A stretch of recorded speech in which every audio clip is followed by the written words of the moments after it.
आपका इंतजार कर रहे हैं और उसका समाधान चूंकि सबको पता है कि आप ही दे सकते हैं, कर सकते हैं। सबसे पहली चीज तो ये कि जो आपने अभी बताई, मुझे लगता है कि आपकी बातों से ढेर सारे लोगों के सवालों का जवाब मिल भी गया होगा।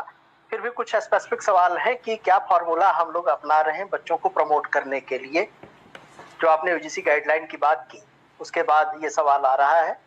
दूसरा एक सवाल है कि क्या हम ग्रामीण इलाकों के प्राइमरी और इस तरह के स्कूलों में बच्चों के लिए ई लर्निंग क्या संभव बना पाएंगे।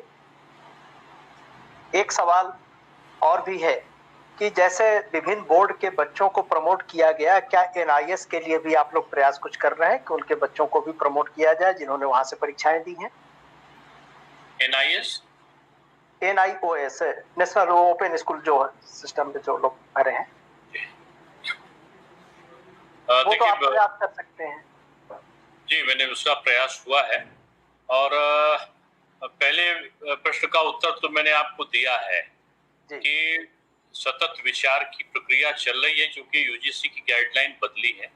यूजीसी ने कहा कि आप थर्ड ईयर के जो अंतिम वर्ष हो, जो पोस्ट ग्रेजुएशन का और ग्रेजुएशन का, उसमें परीक्षा कराएं। और उन्होंने अन्य के बारे में भी उनकी गाइडलाइन में लगातार संशोधन आ रहे हैं, तो मैं समझता हूँ 1-2 दिन में वो सारे संशोधन हो जाएंगे। हमारी गाइडलाइन में अगर हम प्रमोशन देते हैं तो हमारी प्रक्रिया क्या होगी, वो हमें सोचना है।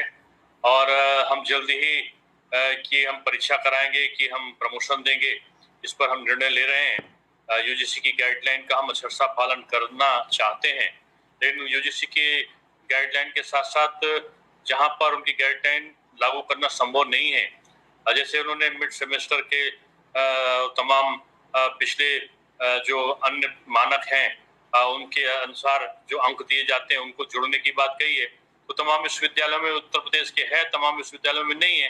तो हमें बीच का रास्ता निकालना पड़ेगा कि क्या करना है, या हमें 2 व्यवस्थाएं करनी होगी कि हमें ऐसे विश्वविद्यालयों में जहां पर मिड टर्म परीक्षाएं होती हैं और अंक विभिन्न प्रकार से अलग तरीके से अंक दिए जाते हैं, उनकी प्रक्रिया एक हो, और जहां पे नहीं दिए जाते उनकी प्रक्रिया दूसरी हो।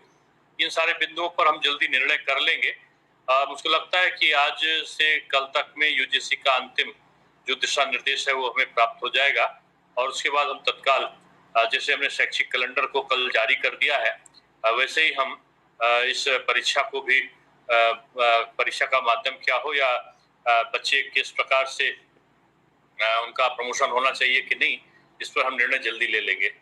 और दूसरा प्रश्न आपका था, मैं उसको जानना चाह रहा हूँ, दूसरा प्रश्न आपका क्या था? ग्रामीण क्षेत्रों में बच्चों की ऑनलाइन पढ़ाई के लिए सरकार कुछ कर रही है।